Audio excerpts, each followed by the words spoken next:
You're finally here. You finally arrived. You've at last found the one place which holds the answers to the questions of the ages. You're excited. Your heart palpitates. Is it real? Can it be true? You're understandably hesitant, yet determinedly hopeful. That is good. Your faith in such matters will be rewarded. You'll not find pat and cliched answers here. No! Here is a place of clarity, of definition, of explanation, of truth. Here combines science and religion, removes tradition and replaces it with fact. Here the universe is holographic, yet tangible, ethereal, yet substantive. Here is a place where time is understood as atemporal.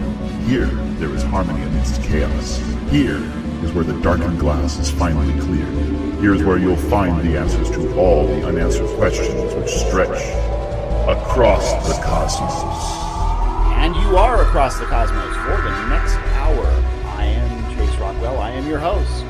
I am joined in the studio once again with my co-hosts, Mark Wilson, Lou Rogers, and we're going to go right to this clip before we start today's segment.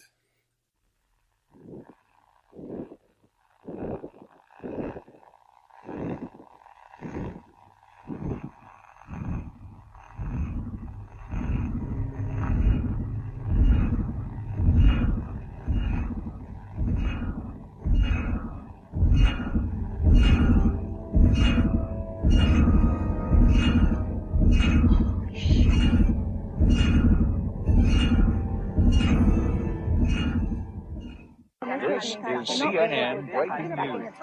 The president made a brief statement calling the message from Vega one of the most stunning insights into our Attendance at religious services has risen a dramatic 39% in recent days. As police in 3 German armed divisions clashed with neo-Nazi protesters. So it turns out there's life on other planets. Boy, this is really going to change the Miss Universe contest, don't you think? Life on other planets. Is it a possibility? While it's clear that the secular world holds to a possibility of life existing somewhere in the vast universe, how do Christians or people of faith regard such a possibility? That's an interesting question, and there's a lot of opinions that go all over the place. No less than famed evangelist Billy Graham has opined on the subject, once stating, quote, "Our solar system is just one of billions in God's colossal creation. And I find it very hard to believe he would have created only one living planet. I firmly believe that there is intelligent life in outer space, beings who probably look very much like the average American." Unquote. Now, Graham went on to list what he believed about the existence of ETs. 1. Outer space beings have the capability to visit the Earth, but would come in peace. 2. They would worship God just as we do. 3. They could hold the solution to many of Earth's problems. Now, noted author C.S. Lewis had a similar point of view. He wrote several books with respect to interplanetary travel, extraterrestrials, etc. They were all fiction, and we're going to explore that some later because he had much to say on the matter. Now, recently in the news was the mention of a habitable planet located a mere 22 light years from our Earth. It's not the closest habitable planet we found, but it is the most recent. And this discovery has caused quite a stir in the cosmological community. The name of this planet is Gliese 581d, and it's thought to support habitable life. This is a planet which has been the subject of scrutiny since its discovery in 2010. Now, initially radio bursts were found coming from the solar system this planet was found in, but they were dismissed as just quasar, etc., pulsar. However, in the time since, they have honed in on the fact that there is something along the lines of they don't know coming from this area. In much the same way it was depicted in the Carl Sagan story Contact from the clip we just heard at the opening of the show. So, that brings us to our topic today. Is there life out there? Now, if there is, how do Christians or people of faith reconcile there being extraterrestrial life out in the vast expanse of the endless universe when Jesus Christ only came here? Well, from a Christian perspective, I think it carries more than with most of the other main faiths. Because the Christian perspective, of course, is Christ died to save mankind.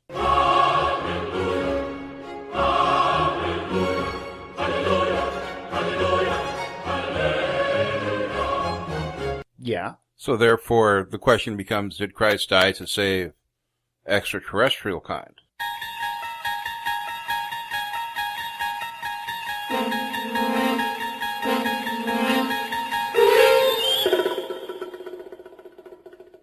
That's the question, isn't it? Right.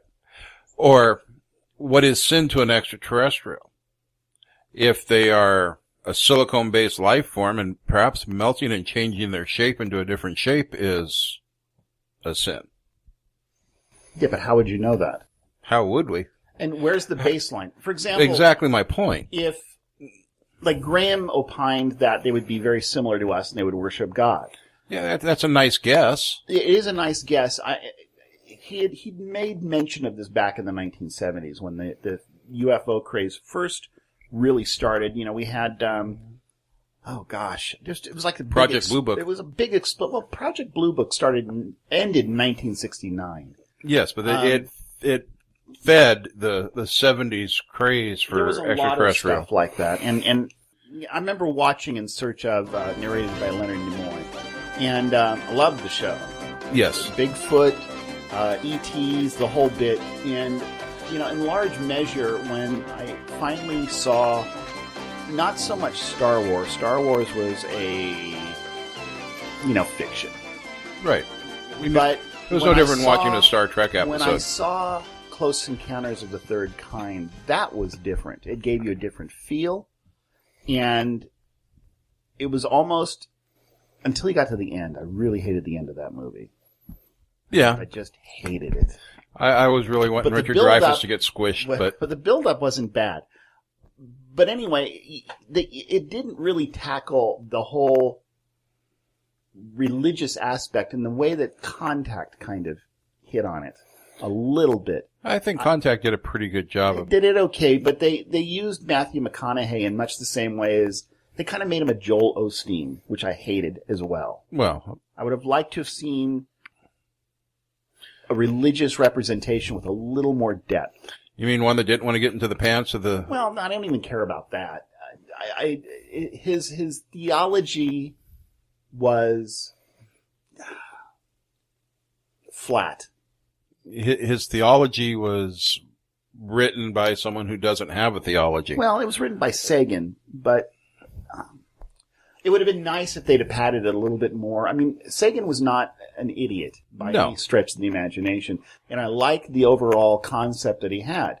You know, essentially, in Contact, he was proceeding upon the premise of panspermia, which is we were seeded by, a superior race, which itself had evolved into a greater race, and, blah, blah, blah. And here we are. And so we're all... They are the gods that started life here. They're our parents. And it was better described. Correct. So I suppose where I'm going with this is if we are seeing this habitable planet, it's been in the news, 22 light years away. Great. What does that mean? That means if we could build a spaceship that could attain the speed of light, it'd still take us 22 years to get there. Right. Under conventional power right now, it'll take us 25 years to get to Pluto. Right. Now, we haven't even made it out of our solar system. We couldn't so I'm wrestling with a lot of the concepts with respect to the ET question. Is there life out there? If there is, suppose that's what we're going to discuss. And C.S. Lewis had 5 questions with respect to life out there that he asked and then answered, which I would like to get into a little bit later. But, I don't want to monopolize this. I would like to hear other opinions because I've got mine. Well, right now, it's like I was saying, the other religions that we know of, Judaism, Muslim, Really? Islam. What is the Muslim position on life From what out there? From what I've been able to discern, they don't really care. They will kill you to death. They will just kill you to death. let them come. There is their position on extraterrestrial life. Right. Allahu Akbar, I kill you. Kind of, but Allahu Akbar! the basic tenets of their faith are not reliant on salvation of mankind. The basic tenets of their faith are good works get you saved. Not BS. Their basic tenets of their faith are: if you catch God in a good mood, the day you die, you'll get in. Well, Otherwise, you're screwed. Let's deflect back to the possibility of life on other planets. And out of all the religions on Earth, just going through them in my mind, I don't see too much of a problem if life on other planets is discovered, like if aliens were to actually arrive on Earth. The one problem would be with Christianity. You don't think Judaism would have a problem? Judaism, not too much, no, but they should. Why? Islam should, but not too much, because they don't to be really. frank, Islam doesn't address it. They don't rest on. Well, if they believe in the law, the original 10 Commandments, if they believe in Judaism, the Abrahamic covenant, if they believe in Moses and the Sinai Mountain experience in their foundation of faith, which they do, you'd have to go to Genesis chapter 1, and you go back to, I think it's verse 16 or 17, somewhere in there, where it talks about how the universe, or what we thought was the universe, was created. And you'll notice very clearly that Christians, and they do hold to this very dearly, that on the fourth day, the sun, the moon, and the stars were created, not on the first or second or third day. As a matter of fact, life was created on terra firma, which is our Earth, the terrestrial realm, prior to the heavenly bodies, which is mathematically absurd, according to science. It doesn't work out. So what would hold us in our position? A Christian would say, well, God held us in position by some force unknown, whereas we say we're held in a position by the orbital trajectory of the other planets in conjunction with the pull of the sun. We're held into a position, and we have a circular orbit around, elliptical orbit around the sun. And we get the revolution of our Earth, and the moon helps with that and the balancing. So a scientist, a cosmologist, wouldn't even consider the Christian Genesis account as any type of factual treatise, but would just say it was some shepherd people writing some things and they got it all wrong. Well, I don't think it should be taken as a scientific Well, now wait a treatise. second. The more I thought about it, if you look at it from a current scientific perspective, it's flat out wrong. We know how galaxies form. That's why there's spiral galaxies, circular, and the motions create the planets, which revolve and move, and we get the circular planets. Spherical, yeah. Okay, but a galaxy is a flat pancake. Well, there's a reason for that. But the point I'm trying to make is that when you come to the Genesis account, it seems to state that in the beginning God created the heavens and the earth. Now, what the term heavens there means is something very critical. If you say it's a spiritual realm, okay. If you say it's a physical realm, the universe, the cosmos, that fits real good, because heavens came before earth, heavens and the earth. And so then we can say it works. But if you go to the fourth day and you see that after the canopy and after everything's done, prior to the creation of man, he then creates the sun, the moon, and the stars and the other planets. And the purpose of the creation of these heavenly bodies was for man, so that we could guide by night. Okay, and that's a traditional mindset. Well, there wouldn't be any night and day if there was no sun yet. So anyway, so it looks silly. It looks really silly, but yet Christians to this day hold fast to the Genesis account literally. Oh, they And- also hold fast to the 6-day creation, the 6 24-hour Right. days, instead of looking at Now- what the words mean Let's and put- realizing it's talking about a process, realizing it's talking about an unspecified amount of time. Sure. And when it says day, it means start. When it says night, it means end of the Right. process. So let's put that particular text into a scientific, provable position. Not that I believe it. I'm just saying let's support that so people don't laugh at them. If you understand the essence of the holographic universe, why is the universe so big? As a point I have to make here is we don't know how big the universe is. We don't know the age. To say it's 13 billion years old is, listen carefully, that's absurd. That's simply our methods of measuring with our current understanding today. It's what they call the observable universe. And they're going to find, as we progress in time forward, that they were completely wrong with that estimate. It is not 13.8 billion years old. They're going to find out differently. It's only as good as the information they have and their ability to interpret that information. And I think most astrophysicists don't necessarily attach themselves to that as the age, but they do tend to lean more towards an observable universe. Right. We just don't have the apparatus to know. So to put that into any college or high school textbook is flat out wrong. Well, it should be always with an asterisk saying, this is as much as we know. And as much as we know today is going to be different than 10 years from now. Secondly, nobody, and I mean nobody, knows how big our universe is.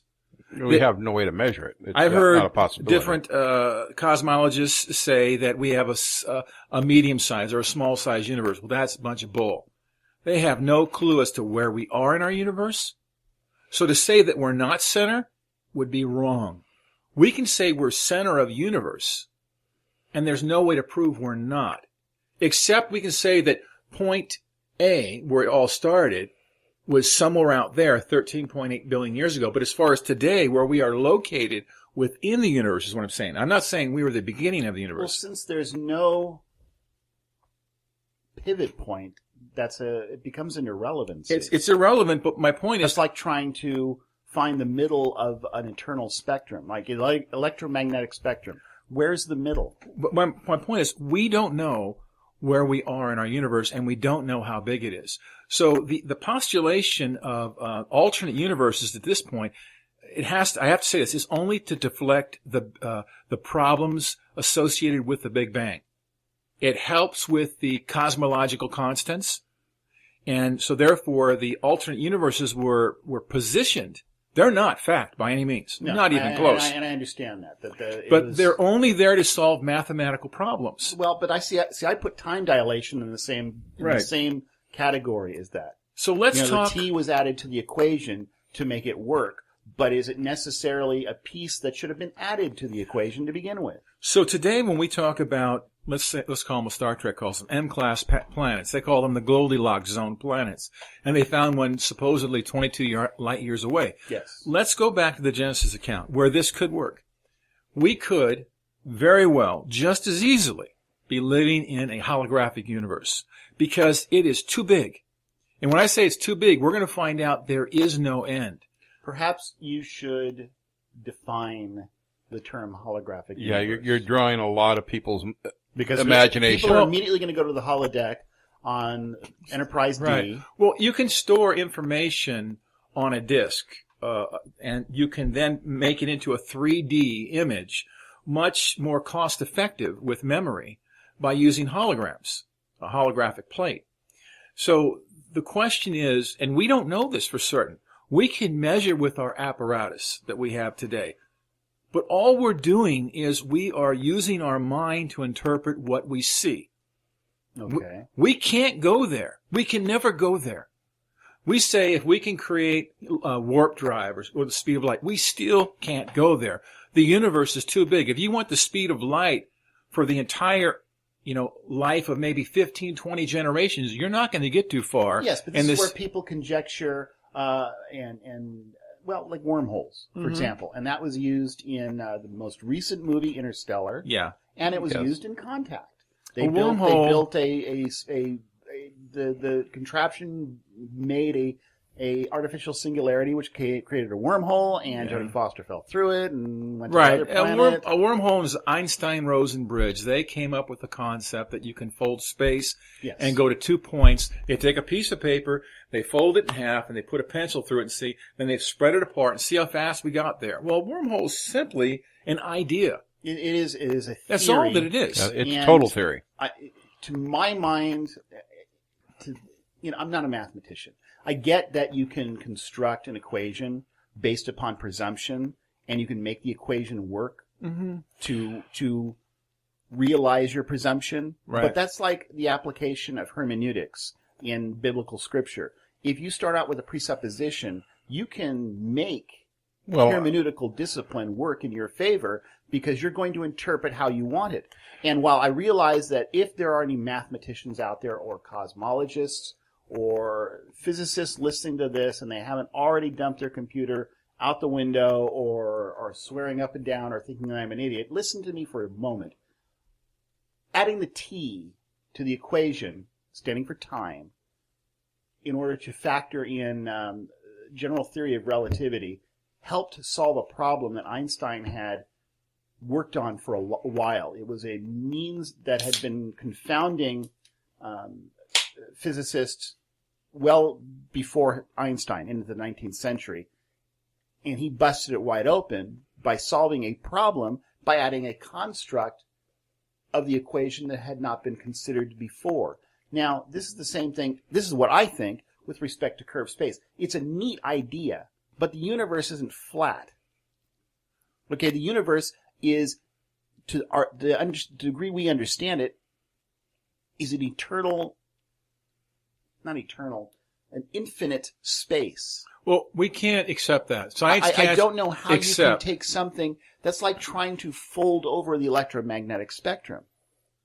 Where's the middle? Where do you fold it? Can you quarter it? Can you 16th it? Can you just fold it in half? It is an eternal spectrum. That's why the idea of a holographic infinite universe makes a lot of sense. And there's a lot of scientists that are jumping on board with the idea that there's a great chance the universe is a holographic construct. Now, the question is, when you take Leonard Susskind, for instance, of Stanford University, who actually had a bit of an argument with Stephen Hawking regarding black holes and solved the problem with how black holes transfer energy from 3D to 3D to 2D in the outer rim of the event horizon.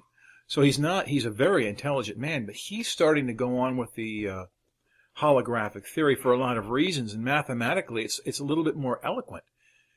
It solves a lot of problems. But what science wants to do in regards to extraterrestrial life, what science wants is they want to say that there was a bang. The problem with the initial bang is, where did the substance come from? I get that. And they get it too, and that's why they have all kinds of ideas. Second problem is they say it's a tiny substance of compressed energy. Super compressed. That's been the prevailing There's theory. a huge problem with that because it takes conscious interaction for superposition to come to what's called a position. So without conscious interaction, that could have never banged. They know this. They're starting to understand this today. Okay? And that's why they're fleeing from the Big Bang Theory. Right. And it's going to be, like I said on a previous episode, there's going to be people like Hawkins who will go to his grave fighting for the Big Bang Theory as the rest of science moves on.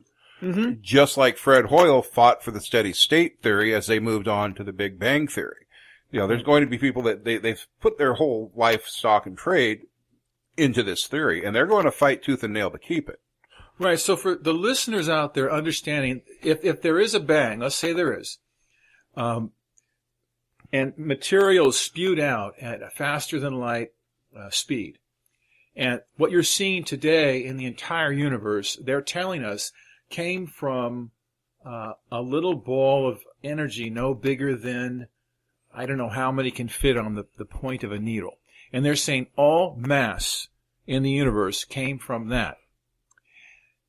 Well, and I understand their ideas, But the point is that's a very flaky, extremely flaky, and defies all known physical laws. Hawkins' view is a little bit different. Hawkins' view is simply because we have gravitational laws, the universe created itself from nothing.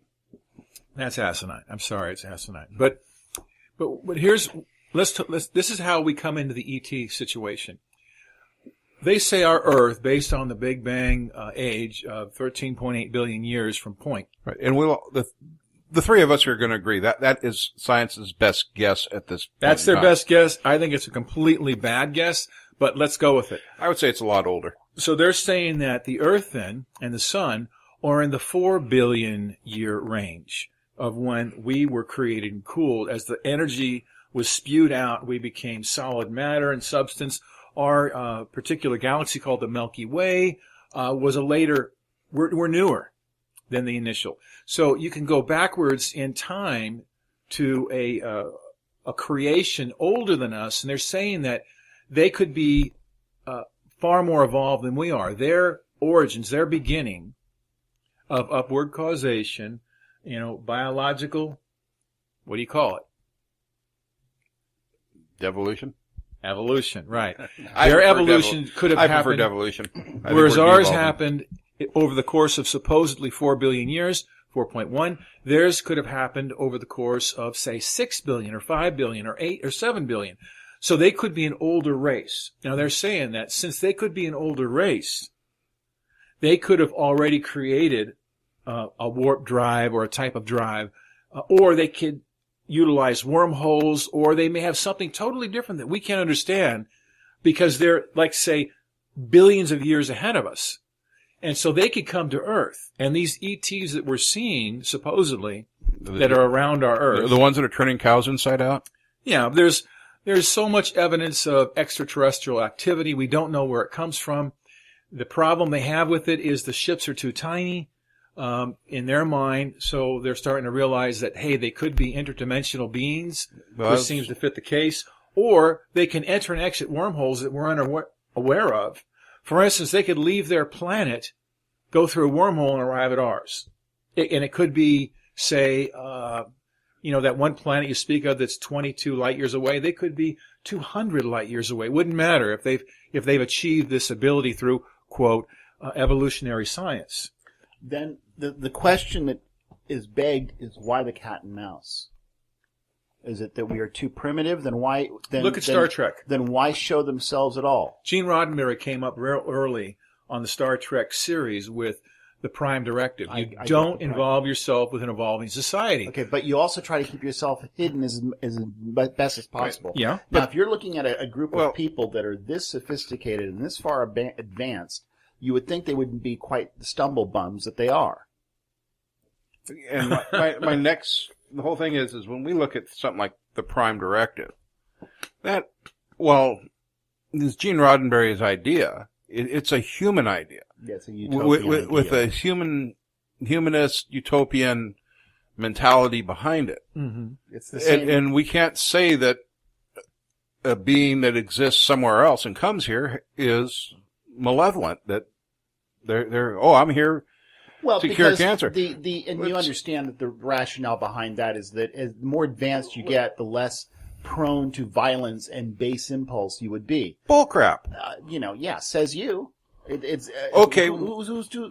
Let me ask you this. Power corrupts, and absolute power corrupts absolutely. That was Lord Acton's opinion way back when. Let me ask you this. Name one technological advancement that was not either to make man lazy or kill other people. Yeah, but see, you are anthropomorphizing technological advancements. Roddenberry's whole position was that the more advanced you got, the less you needed to be malevolent. And that's why the United Federation of Planets was supposedly always a benign... but then there was the Klingons. Benevolent. But yeah, there was the Klingons, and eventually the Romulans, and the Kardashians, and, the Ferengi and everybody else, and they were all a bunch of SOBs. And then the Borg. And the Borg, which were the worst of the SOBs. Of all. Right. So, yeah, it's when you are dealing in a realm where you have limited resources, limited space, you are going to retreat to your first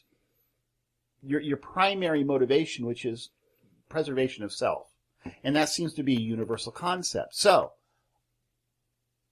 how is it that if there is beings from someplace else that are on a higher dimensional, not just dimensional plane, evolutionary plane than we, that either they don't make themselves known, or we should know of them at all because they're so far advanced, they're very good at stealth. Here's where I don't understand. No, I do understand. Here's where I don't understand what other people are continually going on about the whole ET thing. I have my opinions on what I believe that we are encountering with respect to ETs. The question I really want to ask is not so much whether or not there's something out there. The question I want to ask is, if you are a Christian, how do you reconcile there being something out there with God? That's a very provocative question. And as Billy Graham has said, or the Catholic position has addressed, or other various religions have addressed, because we're in modern times compared to 200, 300, 400 years ago, and the observation of alien ships now caught on our different handheld devices, the air forces from various countries actually, following them, actually shooting footage of them, and we're all aware at this point there's something out there. There is something out there. And there's a great Photoshop editor for films, too. Right. Well, even if it's not Photoshop, understand this. Let's say, like for some of these old films where they saw these craft in the air, Mm-hmm. okay, making 90-degree turns going, several hundreds of miles an hour, okay?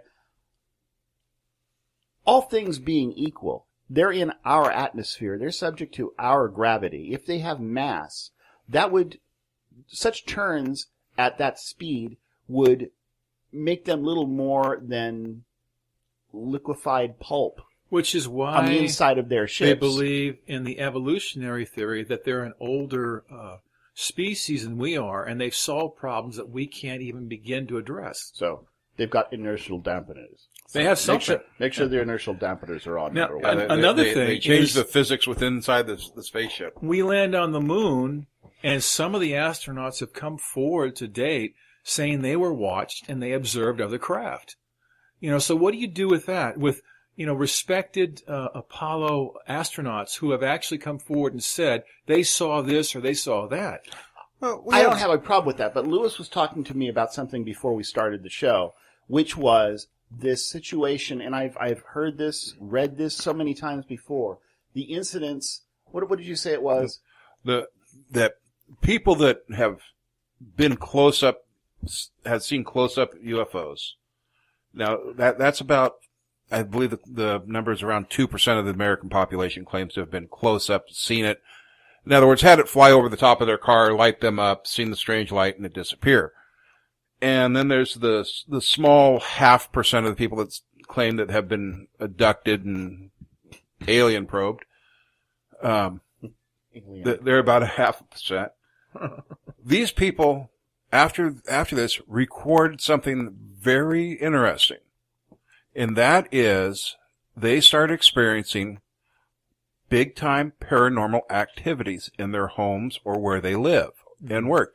And when I talk about paranormal activities, I'm talking about hearing footsteps, hearing voices with no bodies, things moving without anyone touching them, the presence of what they call the black shadow people, the dark shadows that move quickly throughout your room. What would science say about that, though? Science automatically throws it out as hokum. Or they would say that it's part of the ET experience. We're just not seeing the bodies. No, they literally throw it out. They refuse to acknowledge it. Some do. So, but they tend to be, of the mind that perhaps you're dealing with some sort of an interdimensional entity of some sort. So if you look at how science would address the ET issue, it's solely based upon an evolutionary platform that we are this age based on our evolutionary existence, and they would be much older based on the fact that they're from an older sector. But that's a presumption as well. How do we know that the explosion didn't start about where we are, and that we're looking into the newer area? Well, it's because of the way we have blue shift, we have red shift. We can measure gamma rays, cosmos rays. That's just a measure of distance. No, but we also can measure different forces that are coming by us at a certain angle, and we can trace back where they're coming from. And so that's what they do. I understand that. So I guess my point is that point zero. There's a baseline that needs to be established, and I don't know. We don't know where the epicenter for the Big Bang happened. Well, based on the 13.8 billion years, they believe they have an idea where the epicenter is coming from. That's the whole premise behind it. Otherwise, they couldn't get a start point.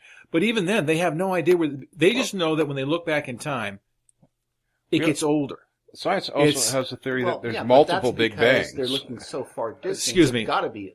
What I mean by older is that it's less formed, it's fuzzier, it's not as clear and crystal clear as it is in our galaxies that we can see closer to us. In other words, they were more primitive galaxies as you go back in time, saying that was closer to the time of the Big Bang, because the galaxies were in the process of forming. But still, they don't know where point zero is. They think they have an idea, but like I said, we'll find in time with better apparatus, we'll be able to measure better, and we'll get a better understanding of just how big this universe is. And I think, actually, I believe very firmly, we'll find it's a lot older and a lot bigger. And then, again, it could all be a projected image. It literally could. Well, all right. Yeah, and I want to get into that a little bit later, but I'd like to finish tackling this situation with the Christian or the person of faith and extraterrestrials, because there's different opinions all over the board. But for the most part, most people of faith, most Christians, they've either not given it a tremendous amount of thought, or they are undecided. Most Christians are ostriches, and they just put their head in a hole in the ground whenever they run into something they don't want to think about. Now, when Billy Graham was talking about there could be life on other planets, he went along with the idea that God would have had to have put said life on the other planet. Well, and because he's not an adherent of evolution. Right. So that kicks out, a panspermia, for example, answer to the question. So, yeah, you have to follow a very strict schedule in order to formulate in your mind the potential of ETs. In other words, you have to believe in a fully evolutionary universe.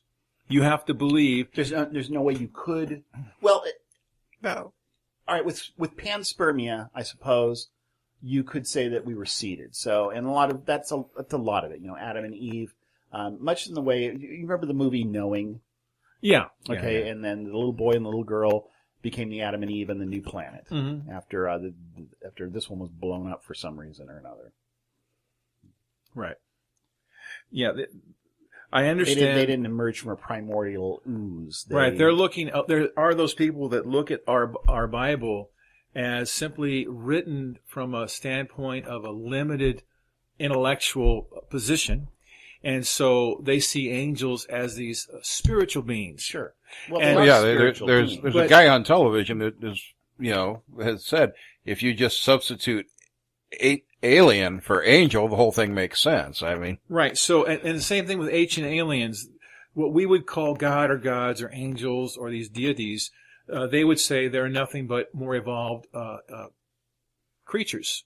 Whether they're humanoid, they must be humanoid. They were taller than us, or they look somewhat like us, and we're the seed of them. So if you present that to a scientific panel, they would probably agree with you that there could be older beings through their evolutionary process that have greater abilities, and they're far more evolved scientifically than we are. So we would look at them as gods when they come down from the sky. So why then would the scientific community continually dismiss the notion that there are extraterrestrials, that there have been encounters. I don't know. The federal government, and not just the United States federal government, but scientific community governments pretty much all around the balks at world deny the existence of Well, extraterrestrials. there's an agenda for denial. There has to be an but agenda for denial. The scientific community, in large measure, gives the information to the federal government. The federal government are just people, and they don't have a particular expertise in astrophysics or cosmology or what have you. They get that information from the people that they hire. Okay. And supposedly the top makers in their field. So if these people are feeding them information that, yeah, these ETs are possible, and the United States or any other government turns around and says, nope, nothing there. It's a weather balloon. It's swamp gas. Well, let's take a look at the moon landings. There was a channel in which the news was able to hear the Apollo astronauts. And people on Earth were able to hear the Apollo astronauts talk. Mm-hmm. But there was a special channel that was used that we could not hear them. That was for a direct line into NASA. And they also talked in code. There was different words used in substitution form so that no one on a ham radio, because they found out that was a huge problem in the early Apollo moon landings, that ham radio operators with a more powerful enough antenna can grasp these signals and listen in on them. There would be no reason why they couldn't. Right. So then they changed it and started using code. Now, why would they do that? Because they didn't know encryption. No. There was no way to encrypt it. Yeah, Well, what I'm saying is that couldn't scramble it at the the time. reason they would have private conversations, they say today, is so that in case something wrong went, we wanted to be on top of it. But realistically, it's what, information is power. Knowledge is power. They didn't know what they were going to do. Exactly. I get that. And there were things talked about by the astronauts back to NASA that they couldn't figure out. Ships they saw on the moon. Ships they saw circling them when they were landing on the moon. It goes beyond that. There's like two members of the audience, like the idiots, the black helicopter. I don't want to call them crowd idiots, but there's a group of people out there that will swear that there's cities on the moon that have been long since abandoned that the astronauts on the dark found. side of the moon. The dark side. Well, where you can't see it from a telescope on Earth, but you can see it when you're there. Just like the moons of Mars, one moon has an incredibly huge tower on it that's amazingly tall. Phobos. I think it's. And that was the one that was in Doom. It was the size is amazing. Wow. And so there's supposedly some kind of technology on one of the moons, and they even say that because of the composition, it may be hollow, like a Death Star. So we're learning all these weird things. Maybe it's just a giant geode. It's massive. I think it's like 5,000 feet tall. It's tremendous. No, I mean the moon. Oh, yeah. That's true. But I sure isn't like that Klingon moon that exploded that was being used to make power. That was, forget what the name of that one was. When they went to prison? Yeah. Okay. But anyway, if you believe in a fully evolutionary universe, then the lid's open and you can come up with any kind of thoughts you care to create in your mind. But does Billy Graham believe in a fully evolutionary universe? What Billy Graham is saying is that he's not a cosmologist. No. He's not a scientist. No. And where the direction is heading is that there's the possibility of life on other planets based on the fact that we can, through different apparatus, say that there are planets in a specific zone in relation to a sun that's just far enough away or close enough for the right amount of heat. We don't know anything about the planets, really. We can't see them. Based upon our living requirements, we have determined that these planets could possibly be habitable. Right. For instance, when we say habitable, we're referring to our species. If you were to go 22 light years away from our solar system and look at our solar system, you would include in that zone Mars, or you might include Venus. But however, both Mars and Venus are uninhabitable. There's nothing there. So they know full well that... it's iron core cooled down. There's so many variables. What they're saying is that a couple of variables exist to which there's the possibility that life could evolve. And that you have to believe in evolution. Well, But life if could you were evolve to- on Mars. We've already put life there. If you were to look at 20 million different planets that fall into that Goldilocks zone, you can walk away with 22 million strikeouts. They could all be wrong. They don't know any of this. So what they're saying is that in the search for the possibility of life, setting the SETI project aside, because they have heard some things, but Well, sure. but what they're saying They're is not that positive whether the it's background possibility radiation, exists, though. and the possibility must exist. Do you know why it must exist? Because they cannot conceive that in the universe, which is so vast, that we're the only rock with sentient life on it. And that's where I was talking earlier about the low cost of memory today in perhaps computer systems. Mm-hmm. We look at our universe as it's a lot of wasted space if we're the only ones in it. Just seems like a big waste of space. Well, okay, yeah. In today's technological world, you can go down to Walmart and buy a 128 gig thumb drive. Now that's a lot of space. Mm-hmm. 128 gigabyte thumb drive, or even a hard drive, 20 years ago would have cost you a lot of money. Well, But now we've got terabyte hard drives. Millions of dollars. Multiple terabyte hard drives that are used as a matter of course. Right. yeah, We it's have just, and you can buy them for $50. I can get them on the off like Tiger Direct, $50, a 1 terabyte hard drive. It's throwaway because technology is arrived at such a point with our computers now. we're going to where solid state drives. memory is cheap. So if you were to equate the fact that you buy a 128 gigabyte hard drive or thumb drive, and you put, I don't know, one picture or just a text message or something on it, because that's all you've got. Is it a great waste of space? Are you using, 1,600 bits of information in a 128 gigabyte drive? Who cares? My point is that we tend to look at everything as a finite resource, and so it's a waste. Yeah, we look at it as a zero-sum game. But is that even part of the equation to begin with?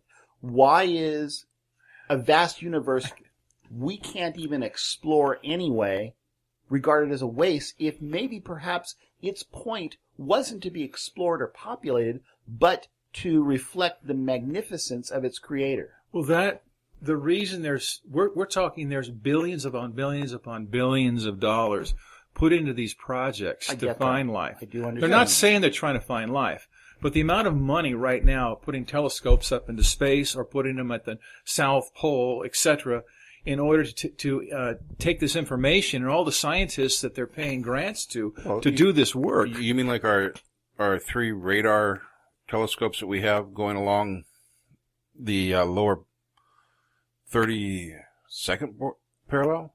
32nd parallel? And it shoots directly into space across the United States. And it's just probably to check on satellites, but it can go farther.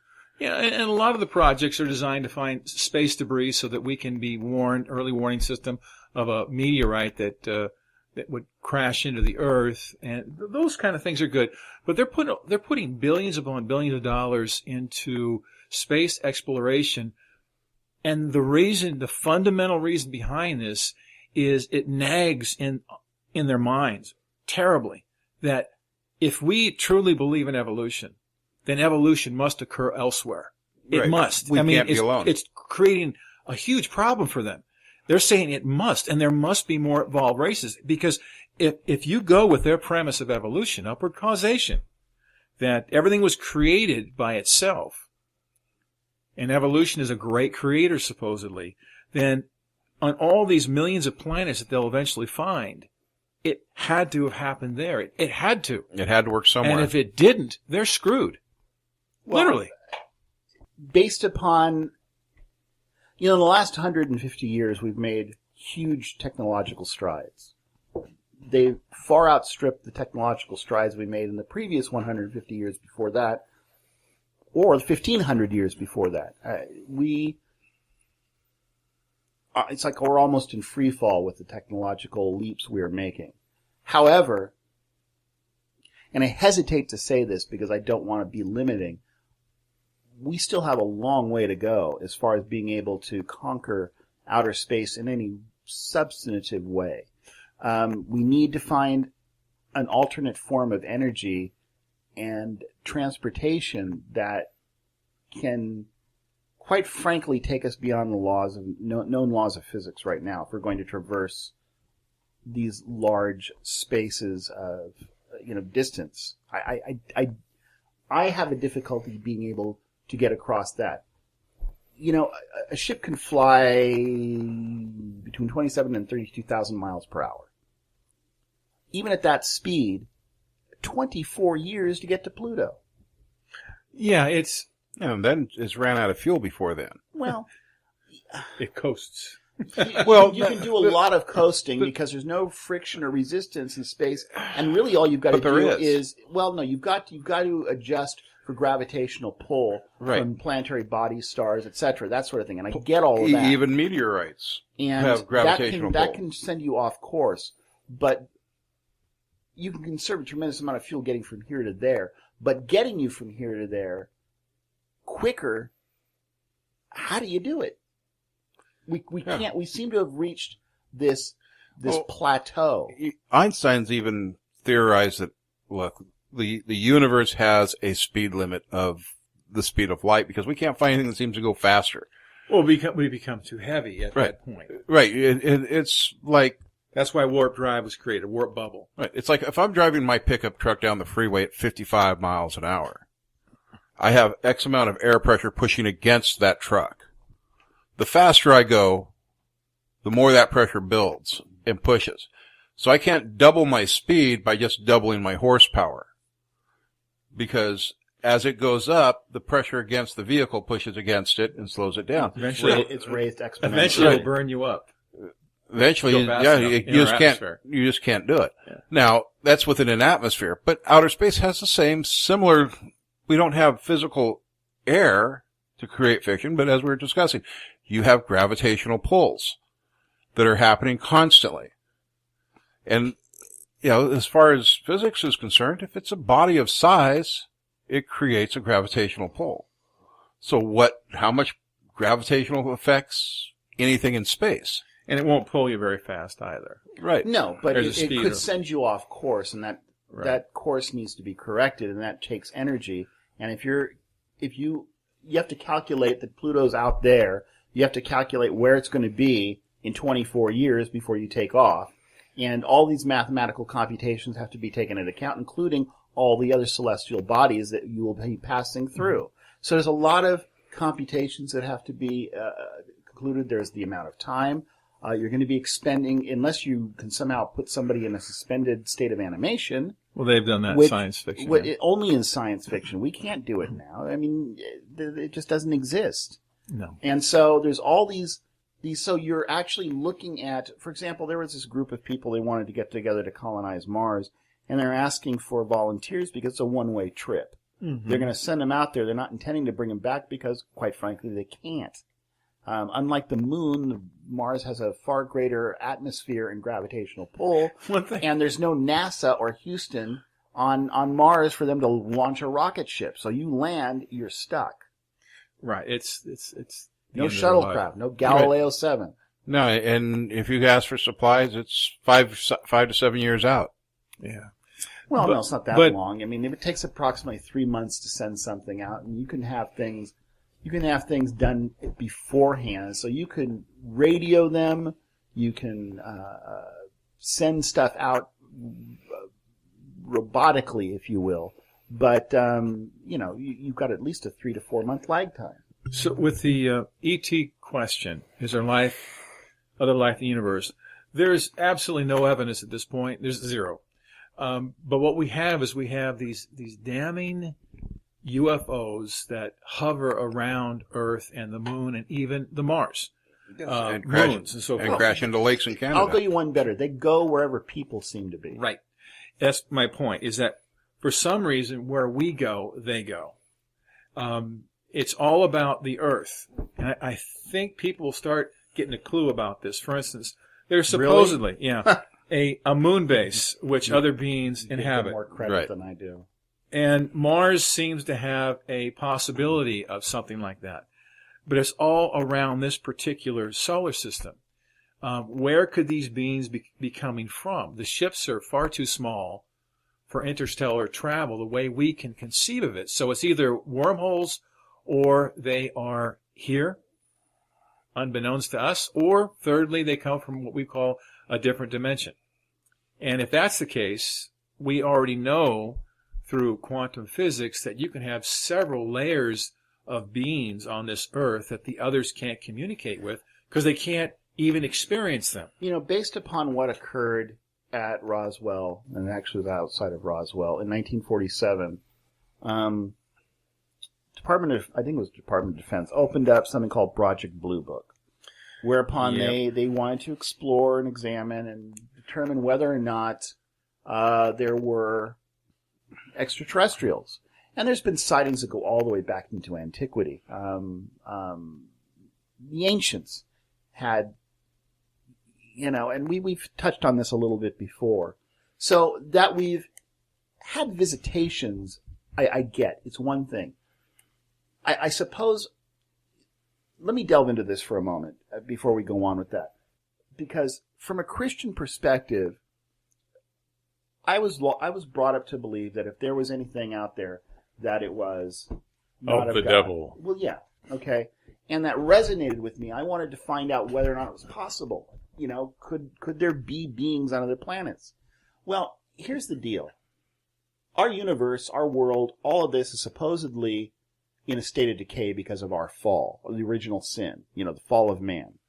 That's what they all say. That's what they all say. So, if we have this vast universe which is in a state of decay, and it is, left to its own devices, the universe will eventually die out. Certain astrophysicists, cosmologists, etc., have hypothesized once again that the universe might spring back, that once it reaches its apogee, it'll hang there spring and then back come and then back in.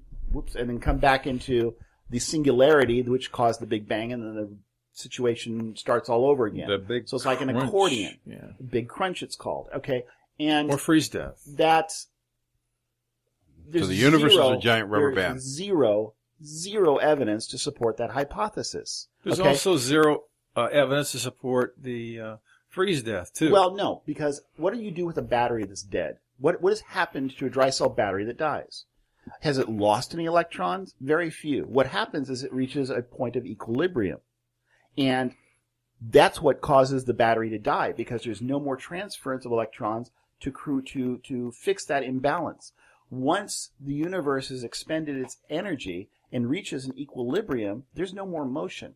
And that's what happens. Well, that's what I understand the premise, and they speculate that this is what's going to happen as opposed to the big crunch. Yeah, and it'll take a But long time. They have no clue. They have no clue how big the universe is. They don't. Okay, and that would only, quite frankly, just delay the inevitable.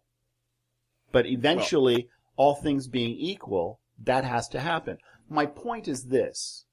There is chaos and there is decay that goes on as a point of the cycle of life. It happens here on this planet. It happens in outer space. You have asteroids bashing into each other, chipping pieces off one another, wholly inhospitable planetary bodies, solar flares, comets, blah, blah, blah, all this stuff going on out there. On Earth, there was a conversation I got into with a Christian friend of mine who believed that prior to the fall, there was no physical death anywhere, not in the universe, not on this planet Earth.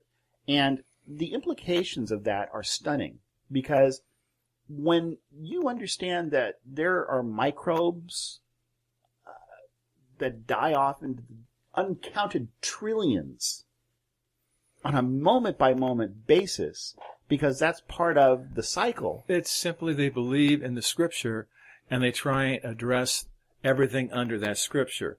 So but they're not scientists. Well, I understand that, but for instance, they say they that must have a rational brain. This is what they think. They think the entire universe will be destroyed and renewed. The entire universe, because of the original sin of man. Because of sin, the universe, quote, groans and travails like a woman in childbirth, eagerly awaiting the adoption of the sons of men. Now, what they're saying is that because of original sin, the universe is suffering. They don't understand the terminology. They don't understand the text they're reading. They don't know how far-reaching it is. So they say the word universe. That's not what it's saying. But that's what they've been taught. It says the whole creation. So they go to Genesis 1, and they think in their heads that Genesis 1 talks about the creation of the universe. Nowhere does it say the creation of the universe. So I was going someplace with this, and where I was going with this is this. Okay, based upon this teaching they're getting, if you therefore hold to the fact that there are beings on other planets, then they all must have fallen the same way we did. Otherwise, why are they also having to suffer the same ills? So, are they all attached to the sins that occurred on this planet? Would that therefore, by extension, not make us the center of the universe? If everything that goes on here has this radiating attachment or effect on everybody else. In other words, I could be Adam and Eve on some distant planet, let's say Vega, okay, where Carl Sagan wrote about, okay? And I slapped the apple out of Eve's hand before she even picked it. I didn't. So we're still wandering around.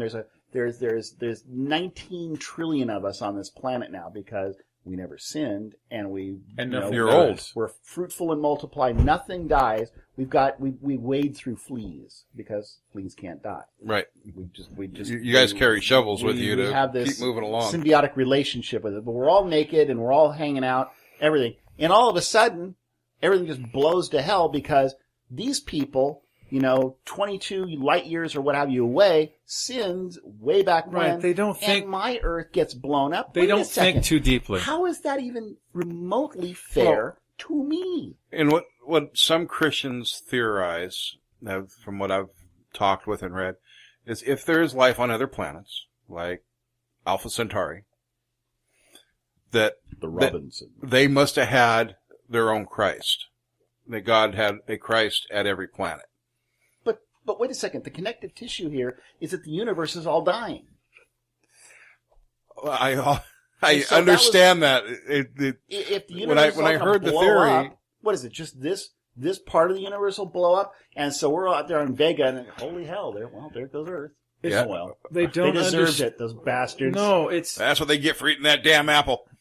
They don't understand the terminology, and so you get a person who comes to know Christ Jesus. A person. Billy Graham. It doesn't matter who it is. And they study the Bible from the abilities they have. Now, a lot of people feel they're led by the Spirit and they've got authority, and that's okay. And they go off and they want to become a preacher or a teacher of some sort, and so they get into that. Then they may or they may not on TV. They may or may not go to seminary. But eventually they get to stand in front of people on a Sunday or a Wednesday or a Friday and, talk. Sometimes a Saturday night. Right. And they speak Only to if they're people super spiritual. and try and teach them. And so what they do is they open their Bible and they go to the Bible.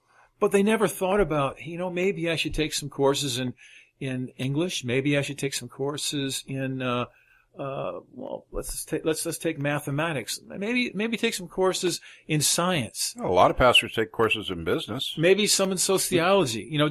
Just to get myself a little bit better educated so that I can address these issues.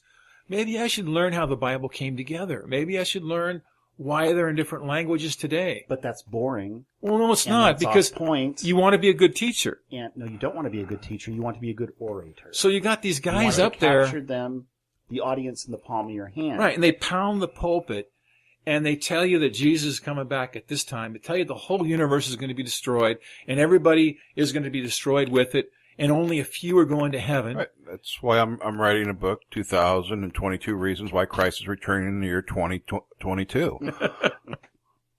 But a lot of it is just simple ignorance. And if you tell them they're ignorant, they get angry. Well, obviously, because nobody likes to feel that they're... Yeah, and sometimes this just transcends ignorance. This gets into the realm of stupidity, okay? And I hate to be harsh, but when someone is shown, especially in this day and age... Now, I've hammered on Billy Graham. He did make those comments back in the 70s. He has since backed away from them and stated that he's not a scientist, doesn't understand a whole lot about the whole cosmological world. He understands Christ crucified, and he's backed away. Not so much that he has said, well, no, I reject anything that I used to say. He's just saying, you know what, it's probably an area that's not my field of expertise, and I don't know that it makes much difference anyway, which was a great answer because it doesn't make any difference anyway, from the point of preaching Christ crucified. C.S. Lewis, is brought up often in circles, primarily by atheists or unbelievers who are trying to nail Christians into a hole with respect to ETs or other life forms in the outer space, because they say, well, Lewis wrote on it and Lewis believed in it. No, that's not exactly what Lewis said. And so I'd like to take a second here just to go over some of the questions. Lewis put together in one of his essays, written back in the 50s, on life on other planets. And he's got 5 questions that he asks and then answers. And then I made little brief notes of what I think is going on. The first one he asks is, are there animals anywhere except on Earth? His answer is, plant life is one thing. Conscious life is another. Right now, we don't know if there is, and we don't even know if we'll ever know, which is a great answer, because we can't get there, so we don't know. Question 2, supposing there were, do any of these animals have a spiritual sense? Okay, and his answer is, if no, then it is obvious that our species should be treated differently than theirs. We teach our sons to read, but not our dogs. The dogs prefer bones. And even if we met these extraterrestrial animals, the answer to this question wouldn't be easy to decide. In all human beings there exists, however atrophied, and I liked that, a spiritual sense.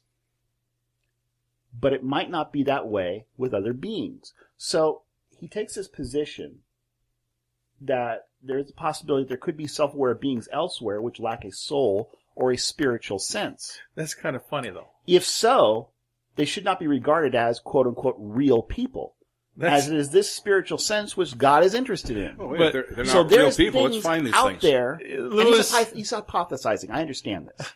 No, he's hedging his bet in a way. I don't like that. Because what he's saying is that as he looks at the information, he says, on one hand, this is what I believe. Well, that's what Tevye did. On the one hand, But on the other on hand, the other hand, if there happens to be life out there without a soul, is what he's saying, then they weren't created by God. Then evolved? then who did, yeah, exactly. Is How that did how- they get there? How did they get there? That's what I was talking about earlier with this whole situation with either panspermia or evolutionary theory.